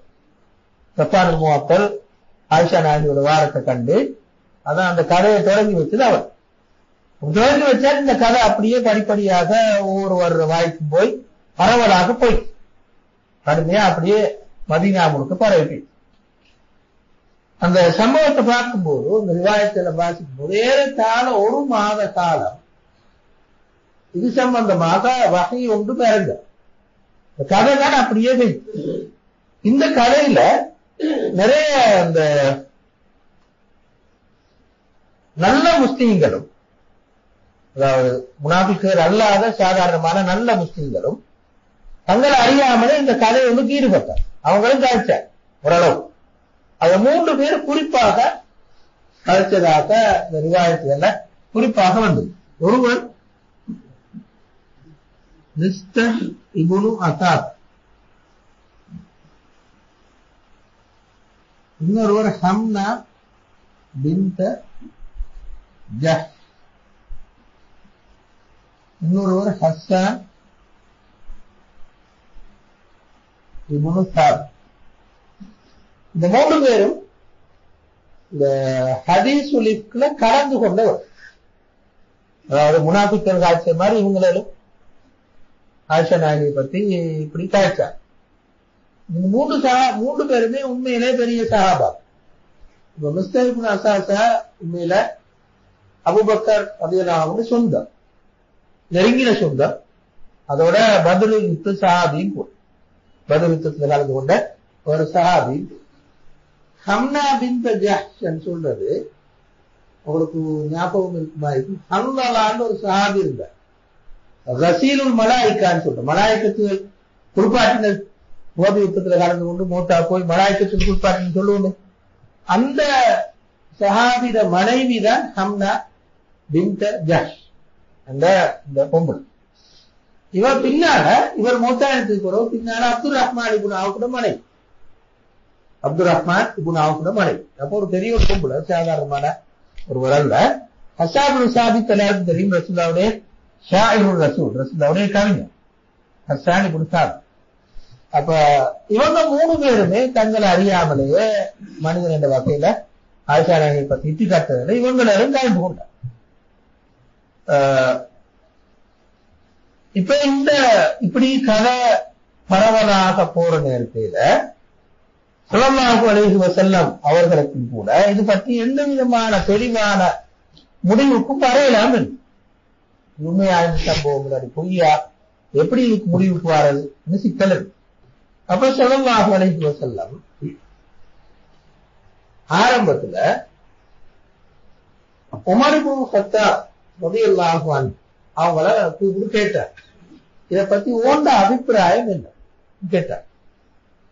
அப்ப உமர் இப்னு கத்தாப் ரலியல்லாஹு அன்ஹு அவங்க சொன்னாங்க, ஆயிஷா நாயகியை திருமணம் முடிக்கும்போது அல்லாஹ் தானே உங்களுக்கு சொன்னாங்க, அல்லாஹ்வுடைய கட்டளை கேட்பதானே நீங்க முடிச்சீங்க. அப்ப ரசூலுல்லாஹ் ஓடி சொன்னாங்க. அப்ப உமர் இப்னு கத்தாப் ரலியல்லாஹு அன்ஹு சொன்னாங்க, அப்ப அல்லாஹ் உங்களுக்கு குறை உள்ள ஒரு பெண்ணை கல்யாணம் முடிக்க சொல்லி இருப்பானா? சொல்லி இருக்க மாட்டான். எனவே இது புஹ்தானுல் அதீம், ஒரு மிகப்பெரிய ஒரு அபாண்டம். இதே வசனம் இந்த இதிலே சூறாலே இருக்கு. புஹ்தானுல் அதீம், இது ஒரு மிகப்பெரிய அபாண்டம் சொல்ற. இது ஒரு நிகழ்வு. 2வது ரசூலுல்லாஹ் உஸாமா ரலியல்லாஹு அன்ஹு அவங்களை கூப்பிட்டு கேட்டார். இதுல அந்த உஸாமாவத்தான் உமரன் போட்டீங்க தவறுதலாக. உமரன் போட்டீங்க உஸாமா, நீங்க திருத்திக் கொடுங்க. உமரை நான் எழுதல, உமரன் சொன்ன சம்பவம் இந்த சம்பவம் ஏற்கனவே நான் சொன்னது. பிறகு உஸாமா அவர் கூப்பிட்டு கேட்டார். உஸாமா ரலியல்லாஹு அன்ஹு அவங்களை கூப்பிட்டு கேட்டாங்க, உங்களோட அபிப்பிராயம் என்னன்னு சொல்லி. உங்களுக்கு தெரியும், இப்ப உமர் இப்னு கத்தாப் ரலியல்லாஹு அன்ஹு குடும்பத்துக்கு வெளியில் உள்ள ஆனால் ரசூலுல்லாஹ்வுடைய நெருங்கிய ஆலோசகர் ஒரு அபூபக்கர் அவன்கிட்ட கேட்கல, என்ன வாப்பவை கேட்கல. எனவே அபூபக்கர் ரசூலுல்லாஹ் விட்டார். விட்டுட்டு உமர்கிட்ட கேட்டார். உமர்கிட்ட கேட்டால் உமர் அப்படி சொல்ல. பிறகு குடும்பத்துள்ளாக வந்தாங்க ரசூல். குடும்பத்துல மிகவும் நெருங்கிய ஒருவர் தான் உஸாமா. சமையான உங்களுக்கு தெரியும், ஸைத் ரலியல்லாஹு அன்ஹு அவங்களோட மகன் தான் உஸாமா. ரசூலுல்லாஹ் உசாமாக்கு சொல்றதே எப்படித்தான் ஹிப்பு ரசூலுல்லாஹ் சொல்ற ரசூலுல்லாஹ் மிச்சம் நெருக்கமான மிகவும் அன்புக்குரிய ஒரு மனுஷன். அதுதான் உசாமாவை சொல்ற ஹிப்பு ரசூலுல்லாஹ் அதான் சொல்ற. ரசூலுல்லாஹோட தூரத்துக்கு உசாமாவோட மிச்சம் நெருக்கமான ஒருவர். ஏன்னா உங்களுக்கு தெரியும் ஜெயித் ரசூலுல்லாஹோட அடிமையாக இருந்தவர். அவர் மகன் தான் உசாமா இப்படி ஜெயித். அப்ப உசாமா இடத்துல கேட்டார், உசாமா எப்படி சொன்னார்? இந்த வசனத்தில் இருக்கிற ஹும் அஹலுக யா ரசூலல்லாஹ் வலா நஅலமு இல்லா கைர். உங்களோட மனைவி அவர்கள், அவங்கள பத்தி எங்களுக்கு நல்ல நல்ல நேரம் தெரியும். அவர் மிச்சம் நல்ல ஒரு பொம்பளைதான் நான் நினைக்கிறேன் என்று உசாமா சொன்னார். இப்ப ரசூலுல்லாஹ் மூணாவதாக அலி ரலியல்லாஹு அன்ஹு அவங்கள்ட்ட போய் கேட்டார். அடுத்த குடும்பத்துல அடுத்தார் அலி ரலியல்லாஹு ரசூலுல்லாஹ் குடும்பத்தை சேர்ந்தவர். எனவே அலிகிட்ட போய் கேட்டார். அலிகிட்ட கேட்டோடனே அலி ரலியல்லாஹு அவங்க சொன்னாங்க, அல்லாஹ் தஆலா அவங்களுக்கு ஆயிஷா நாய்க்கு மட்டுமல்ல இன்னும் வேண்டிய மட்டும் பெண்கள் இருக்கிறாங்க. அல்லாஹ் அவங்களுக்கு ஒரு குறைபாட்டை வச்சு இல்ல. ஆனாலும் நான் உங்களுக்கு ஒரு ஆலோசனை சொல்றேன். உங்களோட வீட்டு வேலைக்காரியை கேட்டுப்பார். சலில் ஜாரியத்தை துக்பிருக்க என்று சொன்னாங்க. ஜாரியாதான் பரீரா என்ற ஒரு பெண். இந்த பொம்பளை ரசூலுல்லாஹ்வுடைய வீட்டுல வேலைக்காரியாக இருந்த ஒரு பெண் பரீரான பெண். அப்ப ரசூலுல்லாஹ் அலி ரலியல்லாஹு சொன்ன மாதிரி இந்த பெண்ணை கூப்பிட்டு கேட்டார். இந்த பெண்ணு நல்லாவே சொன்னாங்க, ஆயிஷா நாயகிட்ட எந்த விதமான குறையுமே நான் காணல, எப்பவுமே மிகவும் தூய்மையாக நடந்து கொள்ளக்கூடிய ஒரு பெண் தான் சொல்லி ஸல்லல்லாஹு அலைஹி வஸல்லம் அவங்களை பார்த்து பரீரா இந்த வேலைக்கார பெண் சொன்னாங்க. அப்ப ரசூலுல்லாஹ் இப்படி எல்லாத்தையும் இந்த மாதிரி தன்னை குடும்பத்துக்குள்ள ஆட்கள், வெளியில் இருக்கிற உமர் இப்னு கத்தாப் ரலியல்லாஹு அன்ஹு இப்படி வந்து கேட்டோன்னு ஒரு அளவு இந்த மன திருப்தி வந்து, அதாவது இது ஒரு பெரிய ஒரு பொய் தான் என்ற ஒரு எண்ணம் ரசூலுல்லாஹி ஸல்லல்லாஹு அலைஹி வஸல்லம் வந்து, அதாவது உறுதிப்படுத்தி கொண்டாங்க. இது பொய்யாக இட்டுக்காட்டப்பட்டு சொல்லப்பட்ட விஷயம் சொல்லி உறுதிப்படுத்தி கொண்டார். அடுத்தது எல்லாரும் சொல்லுவாங்க, இந்த பின்னணியோடு, இப்ப நாங்க சொன்ன இந்த பின்னணியோடு போய் பள்ளியில் போய் மிம்பரில் ஏறி பேசினார். பேசும்போது சொன்னாங்க, என்னுடைய குடும்பத்தை பற்றி, என்னுடைய மனைவியை பற்றி நல்ல விஷயங்கள் தவிர எனக்கு வேற ஒன்றும் தெரியாது. ஒரு நாளும் அவங்க பிள்ளையாக நடக்கிறதுக்கு எந்த விதமான சான்ஸும் இல்லை, எந்த சந்தர்ப்பமும் இல்லை. ஆனாலும் என்ன குறை சொல்ற, என்ன குடும்பத்தை குறை சொல்ற, இந்த குறிப்பிட்ட நபர்களை பற்றி நீங்க யாருமே கவனிக்க மாட்டீங்களான்னு கேட்டார். பேர் சொல்லாம இப்படி சொன்னாங்க. ரசூலுல்லாஹ் அப்படி சொன்ன நேரம் எல்லாருக்கும் பட்டது, அங்கிருந்து எல்லாருக்கும் பட்டது, அது அப்துல்லாஹ் இப்னு உபையத்தான் ரசூலுல்லாஹ் அப்படி சொல்றாங்க. என் குடும்பத்தை பத்தி இப்படி மோசமாக சொல்ற இங்களை பத்தி நீங்க எதுவும் கவனிக்க மாட்டீங்களான்னு சொன்னோன்னே எல்லாருக்கும் பட்டது இந்த அப்துல்லாஹ் இப்னு உபையத்தான் ரசூலுல்லாஹ் சொன்னாங்க. மேடையில ரசூலுல்லாஹ் மிம்பர்ல சொன்ன உடனே சாத் இப்னு முஆத் என்ற ஒரு சஹாபி, இவர் அவுஸ் என்ற கோத்திரத்தை சேர்ந்த சாத், ஹவுஸ் கோத்திரத்தை சேர்ந்த சாத். இந்த சஹாபி எழும்பி சொன்னாரு, அல்லாஹ்வுடைய தூதரே, உங்களோட குடும்பத்துக்கு பத்தி இப்படி மோசமாக கதைக்கிறவங்க எங்களோட கோத்திரத்தை சேர்ந்தவராக யாரும் அப்படி இருந்தால் நாங்களே அவரை இப்பவே கொண்டு போட்டோம். எங்களோட சகோதரர்கள் ஹஸ்ரத் கோத்திரத்தை சேர்ந்தவர்கள் யாராலும் இருந்தா அந்த சகோதரர்களே அது செய்வார் அப்படின்னு சொன்னால், நாங்க நேரத்தோட பார்த்த சாதி உங்களுக்கு ஞாபகம், சாதிக்குன்னு உபாதா, இவரு ஹஸ்ரத் இந்த கோத்திரத்தை சேர்ந்தவர், இந்த கோத்திரத்தை சேர்ந்தவர். அப்துல்லாஹ் இப்னு உபை இந்த கோத்திரத்தை சேர்ந்தவர். ஹஸ்ரத் என்ற கோத்திரத்தை சேர்ந்தவர் தான் அப்துல்லாஹ் இப்னு உபை. இப்ப சாத் இப்னு முஆத் அப்படி சொன்னோன்னு இந்த சாத் இப்னு உபாதாக்கு அவரோட கோத்திரத்தை சேர்ந்தவரை இழிவுபடுத்தின மாதிரி, அவரை கொலை செய்ய சொன்ன மாதிரியும் பட்டாளி இவருக்கு ஆத்திரம் வந்து திருப்பி அவருக்கு எதிராக காட்டப்படுங்க. ரெண்டு பேருக்கு இடையில கொஞ்சம் கடுமையான வாய்த்தக்கம் போய் ஹவுஸ் கதறிஜ் என்ற பிரச்சனையாக மாறி, கொஞ்ச நேரத்தில ஹவுஸ் கதறிஜ் பிரச்சனையாக பள்ளியில மாறி. மிம்பரில் இருந்த ரசூலுல்லாஹ் திருப்பி அவங்களை அமைதிப்படுத்தி போய் கடைசியாக அந்த தண்டை சொல்ல வந்த விஷயத்தை மறந்து அவங்களுக்கு மத்தியில் இருக்கிற பிரச்சனையை தீர்த்து போட்டுதான் இறங்கினார். உடனே அதோட அந்த சிக்கல் முடிஞ்சு. பிறகு ரசூலுல்லாஹி ஸல்லல்லாஹு அலைஹி வஸல்லம் எதிர்பார்த்தது அங்க நடக்கும். ஆனா அப்துல்லா இப்னு உபை எதிர்பார்த்தது நடக்கும். அப்துல்லா இப்னு உபை இவ்வளவு காலமாக தௌஸ் கஜரத் கோத்திரத்துக்கு மத்தியில எந்த விதமான இருக்கிற ஒற்றுமையை எப்படி குழப்பி விடணும் என்றே வேலை செய்யும். அது இந்த சந்தர்ப்பத்தில் ஒரு அளவு நிறைவேறியது என்று அவர் கண்டார். பூர்ணமா இல்லாட்டி ஒரு அளவு நிறைவேறியது அவர் கண்டார். அதன் பிறகு ரசூலுல்லாஹி ஸல்லல்லாஹு அலைஹி வஸல்லம் வேறொரு நடவடிக்கையை எடுக்க முடியாம வீட்டுக்கு போனார். ஆயிஷா நாயகில வீட்டுக்கு போனார். போய் ஆயிஷா நாயகி சொன்னாங்க, ஆயிஷா நாயகி பார்த்து சொன்னாங்க, நீ தூய்மையாக இருந்தா அல்லாஹ் அதை எனக்கு அறிவிக்கும். அப்படி எதுவும் பாவங்கள் செய்திருந்தால் அல்லாஹ் அவருக்கு பாவம் மன்னிக்கும் கேட்டு மீண்டுகொள் என்று சொன்னார். ஆயிஷா நாயகிக்கு அது இன்னும் கொஞ்சம் மாத்திரமாகவும் கவலையாகவும் பேச்சு. ஆயிஷா நாயகி இந்த தந்த வாப்பை உம்மையும் பார்த்து அபூபக்கரையும் உம்மையும் பார்த்து சொன்னாங்க, நீங்க ரசூலுல்லாஹ்வுக்கு பதில் சொல்லுங்க. அவங்க என்ன சொன்னாங்க, நாங்க எப்படி ரசூலுல்லாஹ்வுக்கு நாங்க எப்படி பதில் சொல்ல சொன்னாங்க. இந்த நேரத்தில் ஆயிஷா நாயகி சொன்னாங்க, நான் என்ன சொன்னாலும், நான் என்ன தூய்மைன்னு சொன்னாலும், மோசம் எப்படி சொன்னாலும் நீங்க நம்ப போறது. எனவே யூசுப் அலைஹிஸ்ஸலாத்தோட வாப்பா யாக்கூப் அலைஹிஸ்ஸலாம் சொன்னது போல நானும் சொல்லிக் கொண்டேன். ஃபஸபுருன் ஜமீலும் வல்லாஹுல் முஸ்தஆனு அலா மா தஸிஃபூன். அழகான முறையில பொறுமையாக இருப்போம். நீங்க சொல்ற எல்லா விதமான மோசமான விஷயங்களுக்கு எதிராகவும் அல்லாஹ் எனக்கு உதவி செய்யட்டும் சொல்லிக் கொள்வோம்னு சொல்லிட்டு பேசாம இருந்தார். இப்படி சொல்லி முடிஞ்சு கொஞ்ச நேரம் போற நேரம் இந்த ஆயத்தை அப்படியே இருக்கு. இப்ப நாங்க சொல்ற இந்த 11வது வசனத்திலிருந்து வார ஆயத்துகள் எல்லாம் அந்த நேரத்தில் இருக்கு. அப்ப ரசூலுல்லாஹ் சொல்லுவாங்க, ஆயிஷா நாயகி பார்த்து, யா ஆயிஷா இஹ்மதுல்லாஹ் ஃபஇன்ன அல்லாஹ பர்ராகி.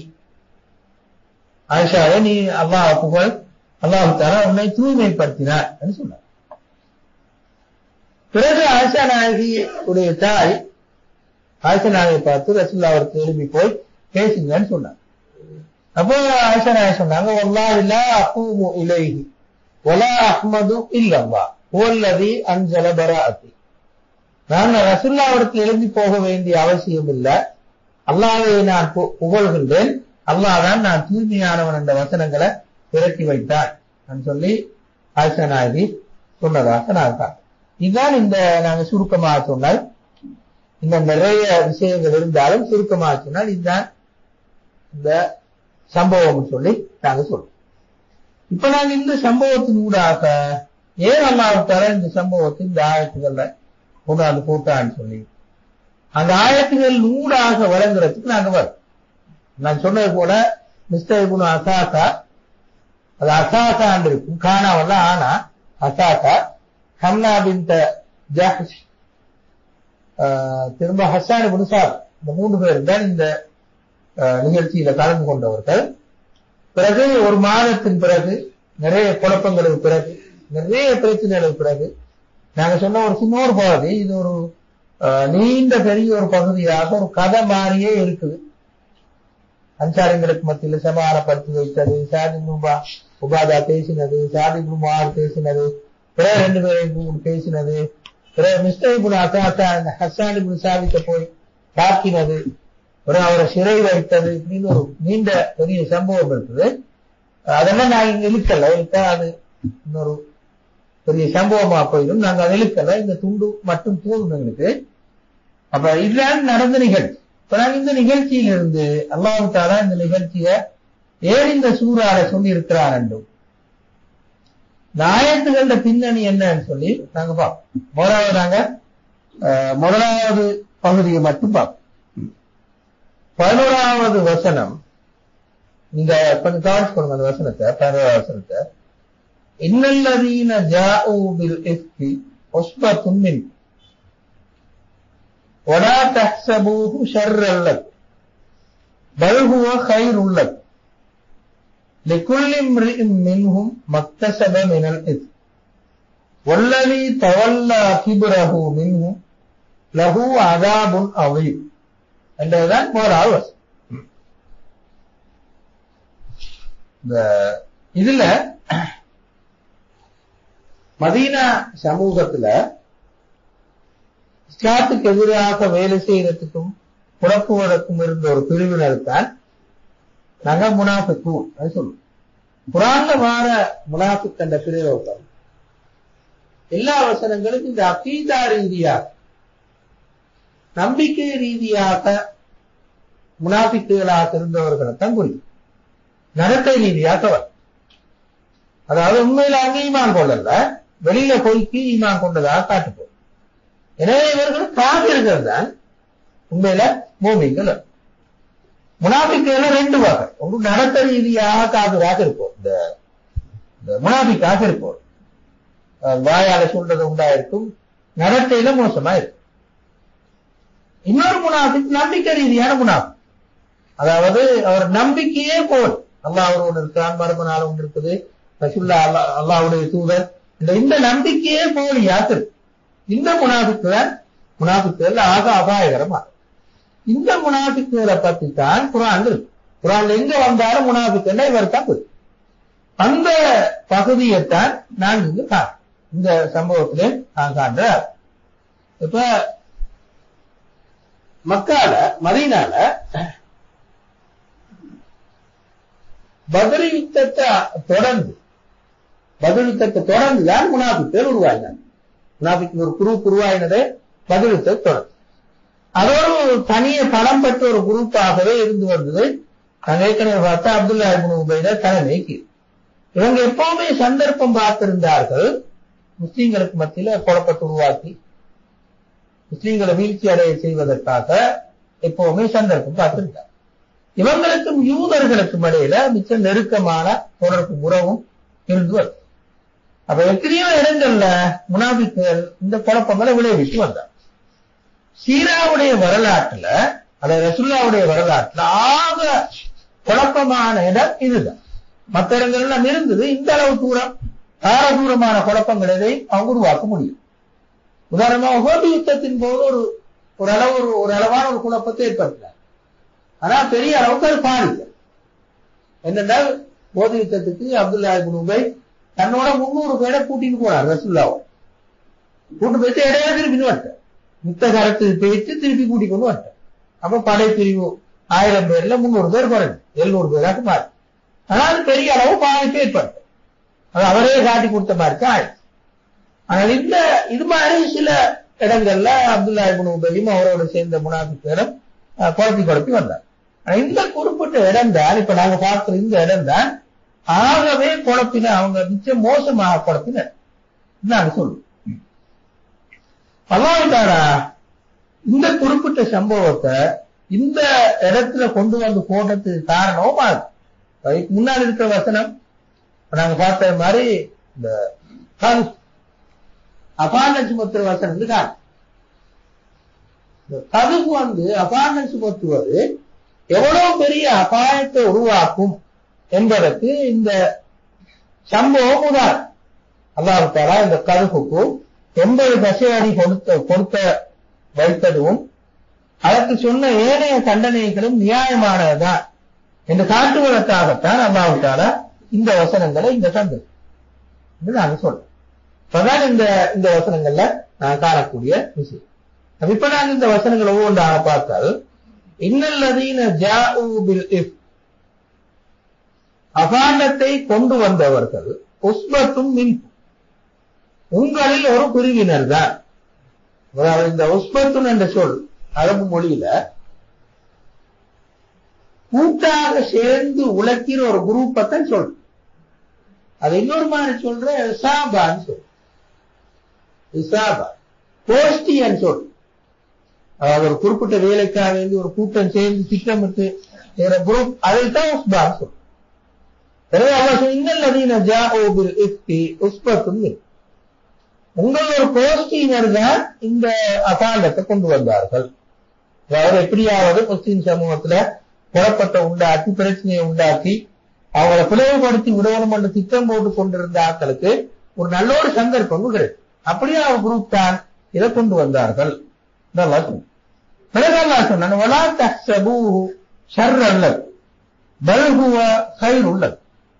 இதனை நீங்கள் உங்களுக்கு வந்த தீங்கு என்று நினைக்க வேண்டாம். இது உங்களுக்கு தீங்காக முடிந்தது. ஒலா தஹ்சபு ஷர்ரன் லக், இது உங்களுக்கு தீங்காக முடிந்தது நினைக்க வேண்டாம். பல் ஹுவ கைருல் லக், இது உங்களுக்கு நன்மையாகவே முடிந்தது. ஏன் இந்த வசனத்துல பொருள் என்னது? என்ன அல்லாஹ் என்னோட சொல்ல வாரான் நாங்க பார்த்தால், இனம் காணுவது, ஒரு குறிப்பிட்ட ஒரு நபர் நல்ல மனிதன் நடித்து வருகிறார். அதன் காரணமாக நிறைய பேர் ஏமாந்து போயிருக்கிறாங்க. ஒரு நல்ல மனுஷனாயிருக்கு ஏமாந்து போய் அவர் சொல்ற கருத்துக்கு அந்த குறிப்பிட்ட குரூப் ஒரு செல்வா கொண்டு இப்ப வேற நீண்ட காலத்துக்கு ஏமாற்றி கொண்டே இருக்கல. அவர் இனம் காட்டப்படுவது அந்த குறிப்பிட்ட ஆட்களுக்கு மிச்சம் நல்ல. அந்த குரூப் இனம் காணப்படுறது, இந்த குரூப் உண்மையில எங்களுக்கு எதிரானதா இனம் காணப்படுறது மிச்சமே நல்ல. அந்த வகையில இது ஒரு வகையில தீங்காக முடிஞ்சால், ஒரு குழப்பத்தை உருவாக்கி ஒரு அளவு பிளவுகளை உருவாக்குறதுக்கு இது காரணமாக இருந்தாலும் குறிப்பிட்ட நபர்கள் இனம் காணப்பட்டார். எவ்வளவு தூரம் இவர்கள் மோசமானவர்கள் சொல்றது இனம் காணப்பட்டார். அப்படி இனம் காணுவதற்கு இந்த சம்பவம் காரணமாக அமையும்.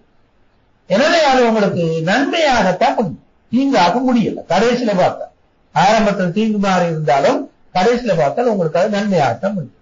ஒலா தஹ்சபு ஷர்ரன் லக்கும் பல் ஹுவ கைருல் லக்கும். ஏன் குர்ஆன் அப்படி திரும்பவும் சொல்லுதல்ல, நாங்க ஏற்கனவே சொன்ன மாதிரி அப்துல்லா இப்னு உபை அந்த சமூகத்துல தலைவராக இருந்தவர், ஹஜ்ரத் என்ற கோத்திரத்துல தலைவராக இருந்தவர். அவரை பற்றிய நல்ல அபிப்பிராயங்களும் அவரை பற்றி ஒரு வகையான கண்ணிய உணர்வும் தான் ஹஜ்ரத் கோத்திரத்தில் இருக்கு. எனவே அந்த அப்படியான கண்ணியமான உணர்வும் அவரை பற்றிய நல்லெண்ணமும் இருக்கிற நேரம் அவர் சொல்ற கருத்துக்களும் எல்லாமே அவர் சொல்லக்கூடிய வேலையெல்லாம் எடுபடும். இப்படியான ஒரு சம்பவத்தின் போது அவர் நேரடியாக மாற்றிக்கொண்டால் அவரை பற்றிய முழு தெளிவும் பெறும். எனவே அல்லாஹ் தஆலா இந்த லா தஹ்சபு ஷர்ரன் லக்கும் வஹுவ கைருல் லக்கும் திரும்ப லிகுல்லி இம்ரிஇன் மின்ஹும் மக்தஸப மினல் இத்ம், அவர்களில் ஒவ்வொருவருக்கும் அவர் சம்பாதித்த தீமை கிடைக்கும். லிகுல்லி இம்ரிஇன் மின்ஹும் மக்தஸப மினல் இத்ம் வல்லதி தவல்லா கிப்ரஹு மின்ஹும் லஹு அஸாபுன் அதீம்.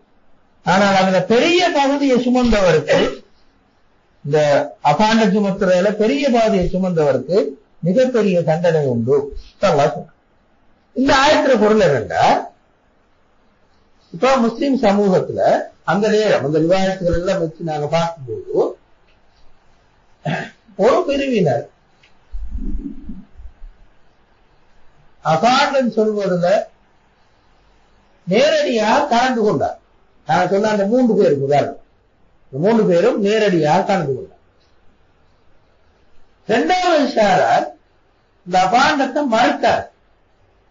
இது அபாண்டம் தான், இது ஒரு நாள் ஏற்றுக்கொள்ளக்கூடாது மறுத்தார். இதுவும் ஒரு சின்ன குரூப் தான், பெரிய ஒரு குரூப் அல்ல, ஒரு சின்ன ஒரு குரூப். நாங்க ஏற்கனவே சொன்ன மாதிரி உமர் இப்னு கத்தாப் ரலியல்லாஹு அன்ஹு சொன்ன மாதிரி, உஸாமா சொன்ன மாதிரி, அல்லது அலி ரலியல்லாஹு அன்ஹு சொன்ன மாதிரி, அல்லது நாங்க பின்னால பார்ப்போம் அபூ அய்யூப் அல் அன்சாரி சொன்ன மாதிரி, இப்படியே ஒரு சின்ன ஒரு குரூப் அது மறுத்தார். நேரடியாக இது நடந்திருக்க முடியாது, இது ஒரு அபாண்டம் போய் என்று மறுத்தார். 3வது குரூப் அமைதியாக இருந்தவர்.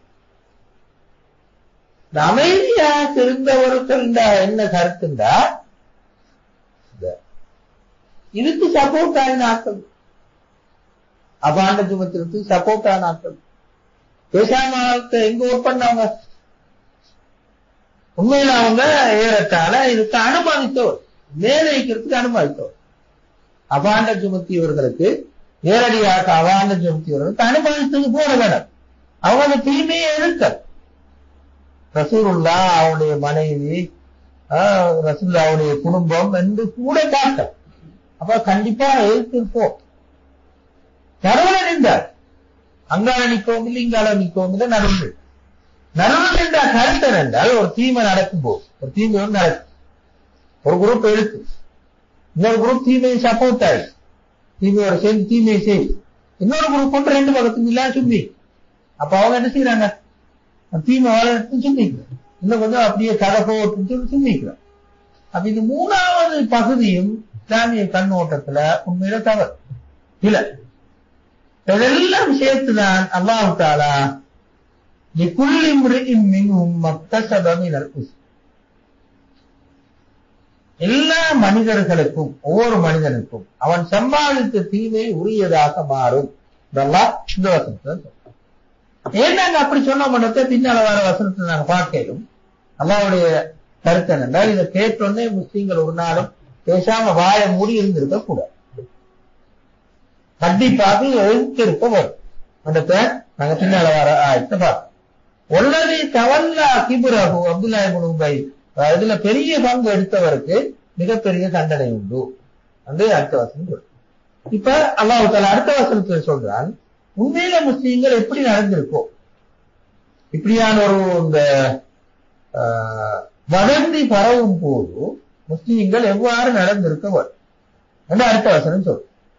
லவ்லா இது சமஅத்துமூஹு லவ்லா இது சமஅத்துமூஹு வன்னல் முஃமினூன வல் முஃமினாத்து பிஅன்ஃபுஸிஹிம் கைரன் வகாலு ஹாதா இஃப்குன் முபீன்.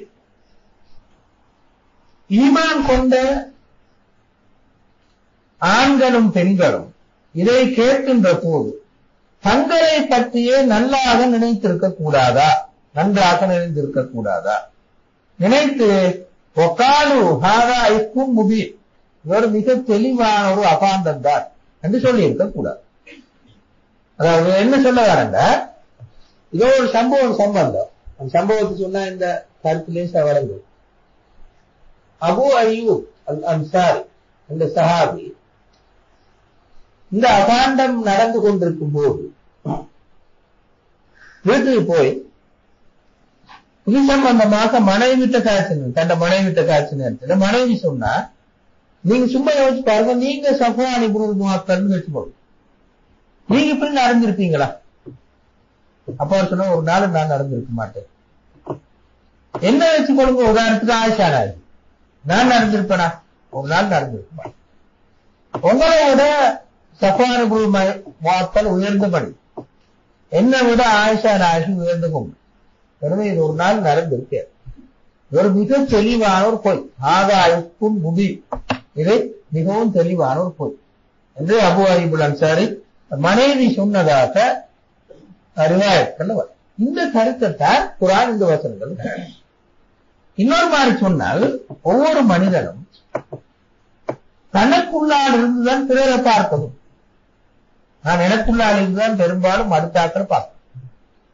எனக்கு இருக்கிற மன உணர்வுகளை வச்சு கொண்டுதான் எனக்கு நான் இப்படி இருந்தால் அவரும் அப்படித்தான் இருப்பார் என்று பார்க்கிறது மிச்சம் கூட மனிதர்கள். என்னை பத்தி நல்ல எண்ணம் இருந்தா அடுத்தாக்களை பத்தி நல்ல எண்ணம் கூட இருக்கு. என்னை பத்தி மோசமான நினைட்டே இருந்தால் அப்ப அவனும் அப்படித்தான் நடப்பான். இந்த எண்ணம் தான் கூட இருக்கு.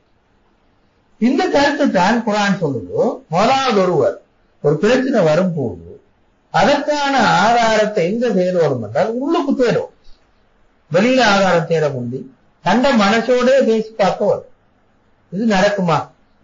ரசூலுல்லாஹ்வுடைய மனைவியோடு சஃப்வான் இப்னு முஅத்தல் போன்ற ஒரு பெரிய ஒரு சஹாபி மோசமாக நடக்கிறது சாத்தியமா? அல்லது ஆயிஷா நாயகி என்ற ரசூலுல்லாஹ்வுடைய மனைவி சஃப்வான் இப்னு முஅத்தல் என்ற ஒரு சஹாபியோடு மோசமாக நடந்து கொள்வது சாத்தியமா? நடைமுறையில் இது நடக்குமா? என்று யோசிச்சு பார்த்திருக்க வேண்டும். அப்படி யோசிச்சு பார்த்திருந்தால் மோமின்கள் எல்லாரும் சேர்ந்து இது இஃப்குன் முபீன் என்று சொல்லியிருப்பார். ஒரு மிகப்பெரிய ஒரு பாவம், ஒரு பெரிய ஒரு அபாண்டம் என்று சொல்லியிருப்பார். என்று அல்லாஹ் மொத்தமாகவே நீங்களே சொன்னார். லவ்லா இது சமஅத்துமூஹு வன்னல் முஃமினூன வல் முஃமினாத்து பிஅன்ஃபுஸிஹிம் கைரன். இது ஒரு குறிப்பிட்ட ஒரு ஆளை சொல்லல், மொத்தமாகவே நீங்களே சொல்லு. அதனால நாங்க முன்னால சொன்னோம், இந்த ஒவ்வொரு ஆளுக்கும் அவரவர் சுமந்த பாவம் முடியதுன்னு சொன்னது காரணமா இப்படி எல்லாரும் மொத்தமா சொல்லியிருந்தா அந்த சமூகத்துல இந்த பிரச்சனை வந்திருக்காரு. அந்த நாங்க ஏற்கனவே சொன்னது போல ரசூலுல்லாஹி ஸல்லல்லாஹு அலைஹி வஸல்லம் மிம்பர்ல ஏறி பேசிய நேரத்துல இந்த பிரச்சனை வந்திருக்கா. எல்லாரும் மொத்தமா சொல்லிருப்பாங்க, இது ஒரு பெரிய ஒரு பொய், இது ஒரு நாள் நடக்கிறது சாத்தியம் இல்லை அப்படின்னு சொல்லியிருக்கோம். ஆனா யாரும் எல்லாரும் பேசாம இருந்தார். ஒரு சின்ன ஒரு குரூப் மட்டும் இது ஒரு பொய் ஒன்று சொல்லி கொண்டிருந்தார். இன்னொரு சின்ன ஒரு குரூப் அதுக்கு சொல்லிட்டு இருந்தார். ஒரு பெரிய குரூப் ஒன்று பேசாம இருந்தார். அந்த பக்கமும் சேராம இந்த பக்கமும் சேராம அப்படியே விட்டுட்டு சும்மா இருந்தார். அதாவது ஒரு வகையான சந்தேகத்தோடு நடமாடினார். என்று நான் தான் அந்த கருத்து தான் இந்த வசனம். திரும்ப ஒரு முஸ்லீம் மூலாதாரம் தெரிவன் தன்னுண்டு நான் இப்படி நடந்து கொள்வேனா ஏண்ட மனநிலையை பார்த்தால் இது நடந்து கொள்வது சாத்தியம் தானா தெரியும். இரண்டாவது வெளியில ஆதாரம் தெரியும். அதுதான் அடுத்த வசனம் சொல்லும், லௌலா ஜாஉ அலைஹி பிஅர்பஅத்தி ஷுஹதா, 4 சாட்சிகளை அவர்கள் இதற்கு கொண்டு வந்திருக்க வேண்டாமா? இப்படி அபாண்டம் சுமத்தியவர்கள் அப்துல்லா இப்னு உபையோ அவர்களோடு சம்பந்தப்பட்டவர்களோ இப்படி அபாண்டம் சுமத்தியவர்கள் 4 சாட்சிகளை கொண்டு வந்திருக்க வேண்டாமா? ஃபஇல்லம் யஅது பிஷ்ஷுஹதா, 4 சாட்சிகளை அவர்கள் கொண்டு வராத நிலையில் ஃபஉலாயிக இந்தல்லாஹ் ஹுமுல் காதிபூன், அல்லாஹ்விடத்தில் அவர்கள் தான் பொய்யர்கள். அதாவது எப்பவுமே ஒரு சமூக வாழ்க்கையில சமூகமாக வாழும் போது மனிதர்கள் பௌதீக ரீதியான வாழ்வுக்கு உட்பட்டிருக்கும் போது ஒரு குற்றச்செயலோ நன்மையான செயலோ இப்படித்தான் நிறுவப்படும். ஒரு நாள் கைபை வச்சு நிறுவுவதோ அல்லது கெஸ் பண்றதோ வேற வழியோ இல்லை. யாராவது ஆதாரபூர்வமாக கொண்ட நிறுவாவிட்டால் அவர் எவ்வளவுதான் தன்னை நம்பிக்கை உள்ளவர் சொல்லிக் கொள்ள போனாலும் அது போய்தான். குர்ஆனுடைய அந்த சிந்தனை இல்லை. 4 சாட்சிகள் கொண்டு வராம ஒரே ஒரு ஆள் மட்டும் இந்த குறிப்பிட்டவர் இந்த தினா செய்தார் இந்த பாவத்தை செய்தார் என்று சொல்ல வந்தால் இந்த குறிப்பிட்ட நபர் எவ்வளவு தனிப்பட்ட முறையில் நல்லவராக இருந்தாலும் குர்ஆனுடைய கண்ணோட்டத்துல இது மிகப்பெரிய ஒரு பொய் என்றுதான் கருதப்படும். எனவே கொண்டு வந்தவர்கள் குறைந்தது இந்த 4 சாட்சிகளை கொண்டு வரவாவது முயன்றிருக்க வேண்டும்.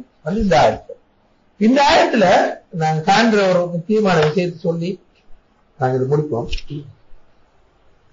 இந்த பாருங்க, இதுல லௌலா ஜாஉ பிஅர்பஅத்தி ஷுஹதா, அவர்கள் 4 சாட்சிகளை கொண்டு வர வேண்டாமா என்று சொல்லிட்டு முடிக்கும் போது எப்படி முடிச்சிருக்குங்க, ஃபஉலாயிக இந்தல்லாஹ் ஹுமுல் காதிபூன், அல்லாஹ்விடத்தில் அவர்கள் தான் பொய்யர் என்று முடிச்சு. இப்படி ஒரு நாள் சொல்லல குர்ஆன். எப்படி 4 சாட்சிகளை கொண்டு வராதனால அது தவறு, அதை ஏற்றுக்கொள்ள முடியவில்லை. சாதாரணமான வசனம் சொன்னா எப்படி சொல்லுவோம், 4 சாட்சிகளை கொண்டு வர, எனவே நீங்க உங்களால குற்றத்தை நிறுவ முடியும் அப்படிதான் சொல்லும். குர்ஆன் அப்படி சொல்றது பொய்யர்கள் சொல்லு, ஃபஉலாயிக ஹுமுல் காதிபூன், பொய்யர்கள் சொல்லு. இப்ப நாங்கள் சில நேரம் யோசிக்க இருந்தானே, சரி அவரால் நிறுவ முடியாவிட்டாலும் உண்மையாக இருக்கலாம் தானே அப்படி சொல்லணும். அவங்களால் நிறுவ முடியல, கொண்டாந்து அந்த சொன்ன ஆட்கள் அந்த குற்றத்தை சொன்ன ஆட்கள் உண்மையிலே நல்ல நல்ல ஆட்கள் தான், எனவே அது உண்மையா இருக்கலாமே என்று நாங்க சொல்லலாம். ஆனா குர்ஆனுடைய கண்ணோட்டமா இல்ல. குர்ஆன் சொல்வது என்றால் நிறுவனமாக இருந்தால் இப்படி நிறுவோம், 4 சாட்சிகளை கொண்டு வந்து நிறுவோம். அப்படி நிறுவாவிட்டால் இந்த குற்றத்தை இந்த குற்றம் சுமத்துவதற்கு வந்தவர்கள் நாங்கள் பொய்யர்கள் என்று அவரை நேர்மையானவர்கள் உண்மையானவர்கள் சொல்ல மாட்டோம், பொய்யர்கள் உலகத்தை இந்தெல்லாம் ஹுமுல் காதிபூன், பொய்யர்கள் என்று குர்ஆன் இந்த பொய்யர்கள் சொன்னது மட்டுமல்ல, இந்த வசன அமைப்பு விளங்கினவங்களுக்கு தெரியும், உறுதிப்படுத்தி சொல்லி வலியுறுத்தி சொல்லி இந்தெல்லாம் ஹுமுல் காதிபூன், அவர்கள் தான் பொய்யர்கள் என்று வலியுறுத்தி சொல்லி.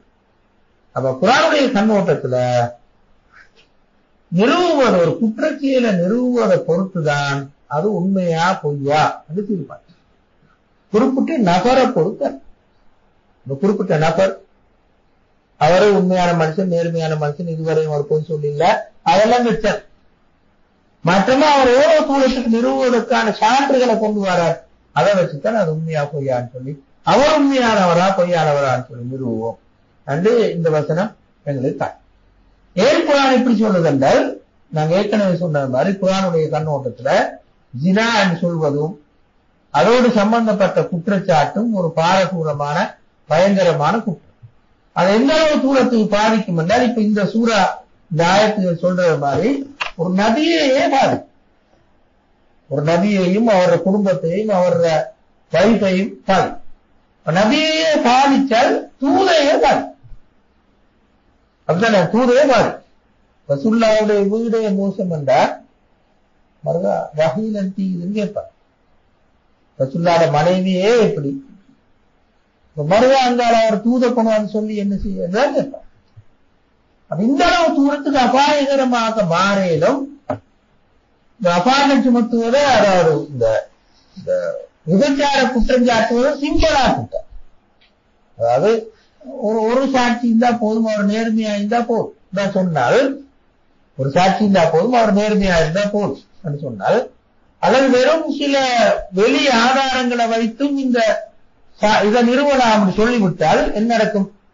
ஒரு நிச்சயம் பரவலான ஒரு பேச்சாக சாதாரணமாக நிறுவக்கூடிய ஒரு விஷயமாக போய், அப்ப அது எந்த அளவுக்கு கொடுத்து போய் சேரும் என்றால், ஆகப்பெரிய ஒரு நபியையே அவரை குடும்பத்தை பாதித்து ஒரு தூதையை பாதிச்சு முழு தூதையுமே விழுவதற்கு காரணமாக இருக்கு. உதாரணத்துக்கு வச்சுக்கொள்வோம், இந்த குர்ஆன் வசனங்கள் ஒன்றுமே இறங்கலன்னு வச்சுக்கொள்வோம். ஒரு மாத காலமாக இறங்குவோம் இல்லை, அப்படியே இறங்கவே இல்லைன்னு வச்சுக்கொள்வோம். அப்ப என்ன இருக்கும்? ரசூலுல்லாஹ்வுடைய தூதே குழம்பி போய் இருக்கிறவங்க எல்லாம் சொல்ல தொடங்கிடுவாங்க. கடைசியில படிப்படியாக நாங்க ஏற்கனவே பார்த்த மாதிரி ஒரு குரூப் பேசாம, ஒரு குரூப் அந்த பொய்யை சொல்லி தெரிஞ்சு பரப்பிக்கிறது பரவலாக போய் எப்படி போகும்? ரசூலுல்லாஹ்வுடைய தூதே இது போறோம் நடைமுறைப்படுத்த இயலாத அளவுக்கு, ஏற்றுக்கொள்ள இயலாத அளவுக்கு ஆக மோசமா. எனவேதான் அல்லாஹ் தஆலா இந்த வசனங்கள்ல ஒன்று அகரீதியாக இதுக்காக நடந்தேறி இருக்கும். நான் இப்படி நடந்து கொள்வேனா, நான் ஆயிஷா நாயகியாக இருந்தால், நான் சஃப்வான் இப்னு முஅத்தலாக இருந்தால் இப்படி நடந்து கொள்வேனா, நீ யோசிச்சிருப்போம். யோசிச்சு எல்லாரும் சேர்ந்து சொல்லிருப்போம், ஆகா இக்குன் முபீன் சொல்லிருப்போம். அப்படியும் இல்லாட்டி என்ன செஞ்சிருப்போம்? அந்த அபாண்ட சுமத்து திரிஞ்சாக்கள் தெளிவான சான்றுகளோட நிறுவிருக்கும். ரெண்டு பேர் செய்ய. எனவே இது மிகப்பெரிய ஒரு பொய்யர்கள்ல மேலதான் உலாய்க்க இதெல்லாம் முமுசாரிபு என்று அல்லாஹ் தஆலா இந்த வசனங்கள் சொல்லும். இப்ப கடைசியா இதை முடிக்கும் போது, உலௌலா ஃபதுலுல்லாஹி அலைக்கும் வரஹ்மத்துஹு ஃபித் துன்யா வல் ஆখিরা லமஸ்ஸக்கும் ஃபீமா அஃபன்தும் ஃபீஹி அஸாபுன் அதீம்.